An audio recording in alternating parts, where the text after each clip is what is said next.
साथियों, बाबा साहब डॉक्टर अम्बेडकर जी ने कहा है, जो समाज थोड़ा सा पीछे में डालो, अपना इतिहास नहीं जानता, अपने बुजुर्गों की कदर नहीं करता, वो समाज कभी तरक्की नहीं कर सकता।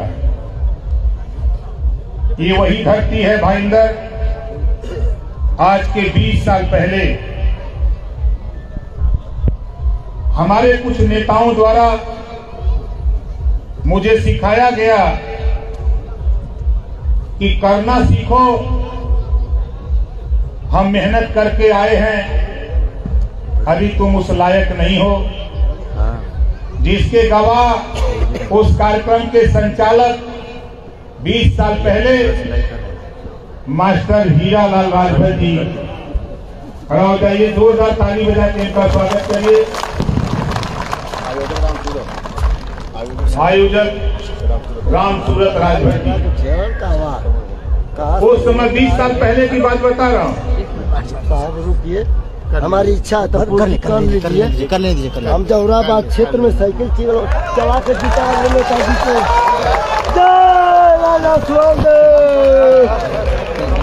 का ठीक है, जाइए। जब मैं यहाँ से इसी मैदान से सीखा तो मैंने भी प्रण किया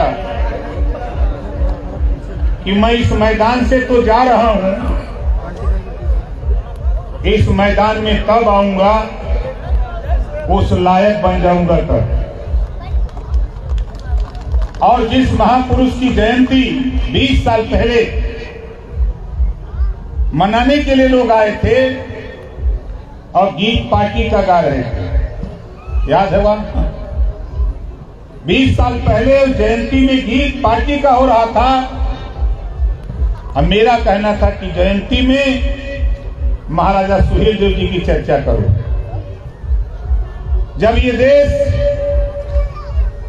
छोटे छोटे सूबों में राजा हुआ करते थे, 585 राजा हुआ करते थे, 165 राजा अकेले भर जाति के हुआ करते थे। काशी, कौशाम्बी, श्रावस्ती, मांडा, भदोही। उसी में एक राजा थे बहराइच में। अगर हम बनारस से शुरू करें तो बनारस में राजभर राजा बंदार, जिसको देखना हो आज भी दशाश्वमेध घाट पे चले जाओ, शिलापट पे लिखा हुआ है। जौनपुर में गोमती नदी के पुल के पार आओ, राजभर राजा के राज। आप चलो बलिया गाजीपुर के बॉर्डर पे, लखनेश्वर जी का किला आज भी विद्यमान। आप चलो राजा घोष मऊ में चलो, आजमगढ़ चलो, देहलवार का किला। इसी तरह बढ़ते जाओ, चाहे वो रायबरेली हो। पूरे देश में हम शासक कौन थे, उसी में महाराजा बिहारी मल बहराइच, जो आज श्रावस्ती एक जिला अलग बना हुआ, बहराइच में शासक थे, राजपाट था, नाम था बिहारी मल। पत्नी का नाम लक्ष्मी देवी। उनके 4 पुत्र और 1 बेटी हुई। रुद्रमल, भागमल, सुहेलदेव और भुरादेव। सबसे छोटे महाराजा सुहेलदेव जी थे। 1009 में पैदा हुए। उनकी शिक्षा दीक्षा गुरुकुल में हुई। उनकी विद्वत्ता को देखकर राजा बिहारी मल ने 18 साल की उम्र में 1027 में राजगद्दी दे दिया। राजगद्दी पाते ही वो अपना सुचारू रूप से शासन अपने राज्य में चला रहे थे। विदेशी आक्रमणकारी भारत को गुलाम बनाने के लिए भारत पे आक्रमण करते हुए, तमाम राजाओं को हराते हुए, मारते हुए, कुछ राजा उनकी दास्ता को स्वीकार कर लिए। जब महाराजा सुहेलदेव के भाई ढलदेव की हत्या होती है, उस विदेशी आक्रांता से हत्या वो करता है, जब ये खबर महाराजा सुहेलदेव जी को पहुंचती है तो उनका खून खौल उठता है, उनका खून खौल उठता है और अपनी सेना सजाते हैं। इधर वो आक्रांता पहुंचता है बहराइच के बॉर्डर पर, लड़ाई का संदेश देता है और महाराजा सुहेलदेव जी आज भी बहराइच का नानपारा मैदान, बहराइच जिले का नानपारा मैदान, कुटला नदी आज भी विद्यमान नानपारा मैदान में महाराजा सुहेलदेव जी ने 40 किलो की तलवार चलाते थे। 40 किलो की तलवार चलाकर गाजर और मूली की तरह नानपारा मैदान बहराइच में उस अत्ताई को दफन कर दिया। किसी राजा की हिम्मत नहीं पड़ी, किसी ने उसके सामना मुकाबला करने की जरूरत नहीं किया। धन्य है राजभर राजा महाराजा सुहेलदेव जी। 157 साल लगातार किसी विदेशी आक्रमणकारी की हिम्मत नहीं पड़ी कि कोई भारत पे आंख दिखा दे। 157 साल महाराजा सुहेलदेव जी के जो व्यक्तित्व कृतित्व है, उनके राज्य में समता, स्वतंत्रता, बंधुत्व और न्याय था। उसी लड़ाई को 5000 साल पहले महाराजा सुहेलदेव जी के पहले गौतम बुद्ध जी ने लड़ा था। उन्होंने वही लड़ाई लड़ी, हमारे तमाम महापुरुषों ने संघर्ष किया और आज हम जो आजादी का जश्न मना रहे हैं, तकलीफ होती है साथी।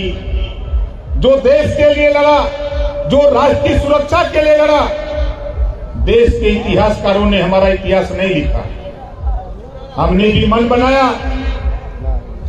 इसी धरती से मैंने सीखा इतिहास पूरे देश, उत्तर प्रदेश नहीं, पूरे देश नहीं, पूरे दुनिया को महाराजा सुहेलदेव का इतिहास बता के मानूंगा।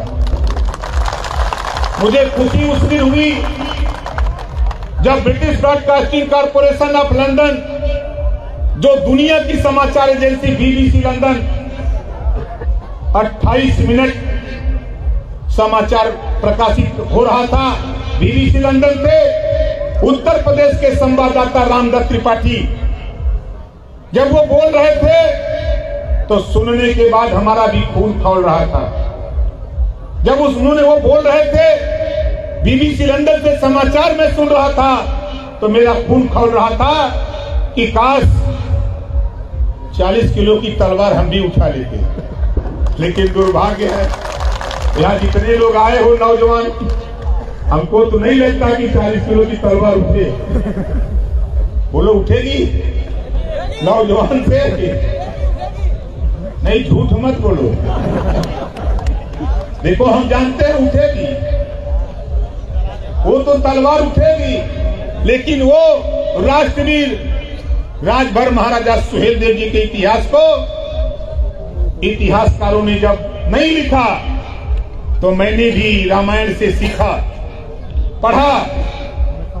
अभी एक बेटी बोल रही थी, मैंने सीखा कि जब भगवान राम और लक्ष्मण को अहिरावण पतालपुरी ले गया, किसी की हिम्मत नहीं पड़ी कि अहिरावण को मार करके भगवान राम और लक्ष्मण को पतालपुरी से धरती पर ले आवे।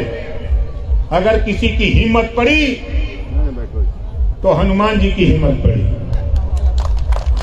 बोलो सही कह रहा हूं, गलत कह रहा हूं? ये हनुमान जी कौन थे? आज भी गांव में चले जाओ, जब राजभर जाति के छोटे बच्चे झगड़ा करते हैं तो बुजुर्ग लोग कहते हैं कि जाए गई भर बानर है। हम उनके वंशज हैं। हनुमान जी अगर पताल से राम और लक्ष्मण को धरती पे ला सकते हैं, तो हमारा भी इतिहास पताल में था। ओम प्रकाश राजभर ने आप सब लोगों के सहयोग से उस इतिहास को पताल से निकालकर धरती पे ला दिया। बोलो सही है कि गलत है? धरती पे ला दिया। जिस तरह खेत पाने के लिए इंतखाब चाहिए, उसी तरह राजपाट पाने के लिए इतिहास चाहिए। अब तो इतिहास हमने ला दिया। सीखो। पूरा प्रदेश यूपी नहीं, पूरा देश गर्म कर दिया। बोलो, यहाँ आए हुए लोगों, सबसे ज्यादा इस समय गर्म है तो बिहार गर्म है। बोलो सही कह रहा हूं गलत कह रहा हूं? कितने लोगों को पता है कि बिहार सबसे ज्यादा गर्म है? गर्म है ना? 22 को फिर बिहार जा रहा हूं। पूर्वी चंपारण में कार्यक्रम, 25 तारीख को नवादा कार्यक्रम, अभी 11 तारीख को कैमूर कार्यक्रम था। 38 जिले है। सबसे पहले अगर राजपाट मिलेगा तो बिहार की धरती पर मिलेगा, नोट कर लेना। और यूपी के लोगों ने तो इतनी ताकत पैदा किया कि आज अभी हमारे साथी जिक्र कर रहे थे, हम उधर आपका ध्यान नहीं ले जाना चाहते, लेकिन इतना जरूर कहूंगा, पूर्व राष्ट्रपति रामनाथ कोविंद जी आए थे लखनऊ। पार्टी का नेता होने के नाते, सदन में विधायक दल का नेता होने के नाते स्वागत के लिए हमको भी मौका मिला। हमारे विधानसभा अध्यक्ष परिचय करा रहे थे। पहले परिचय कराया उन्होंने बसपा के नेता को, फिर कांग्रेस के नेता को, फिर निषाद पार्टी के नेता को। नंबर आया जब ओम प्रकाश राजभर का, विधानसभा अध्यक्ष ने कहा ये ओम प्रकाश राजभर है, तो राष्ट्रपति महोदय ने कहा इनको कौन नहीं जानता, इनको तो हम बहुत टीवी पर देखते हैं। अब सोचो, हमने वही टोका कि मान्यवर टीवी पर कहां देखते हैं, क्या राष्ट्रपति भवन में देखते हैं। मुझे खुशी हुई कि राजभर राष्ट्रपति भवन में भी पहुंच गया। तेरी आवाज राष्ट्रपति भवन, पीएमओ प्रधानमंत्री ऑफिस ही नहीं, पूरे देश नहीं, पूरे दुनिया में आज चर्चा हो रही है। किस बात की चर्चा हो रही है?